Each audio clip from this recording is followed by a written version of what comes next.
Erikas Augustinavičius, aš kaimo turizmo asociacijos tarybos narys.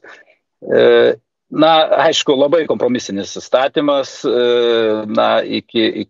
ir kiekiais, bet, aš nespėjau iš tikrųjų tokios platesnės apklausos padaryti šito būtent projekto, bet aš labai abejoju, ar čia daug ką sudomins toksai, nes, vien kontrolės tokie visi,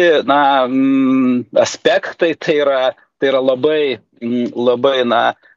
ir tik tai savo reikmėms duoti vaišinti ir tiek apsikrauti kontrolę, tai čia, bus mano nuomonė įstatymas dėl pliusiuko, kad leidome, o kad paskui, jeigu nieks nenorės, tai sakysit, čia jau jūsų bėdos. Čia kol kas gal tik tai, nedidelės, mano ir nedidelės kolegų nuomonės, su kuriais teko pakalbėti, bet platesnės nebuvo kažkokios apklausos. Aš tik tai galiu iš pirminio to, kur buvo tona ir su parduoti sodybos, mes padarėme apklausą iš 400 asociacijos narių, atsakė 70 virš į tą klausimą, o kad tai sudomintų, tai buvo 12 žmonių, 12 sodybų,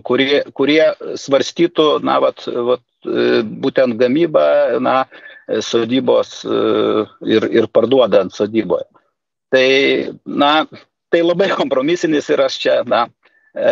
sakau, jisai didelio palaikymo iš sodybų savininkų, tikrai nemanau, kad sulauks, bet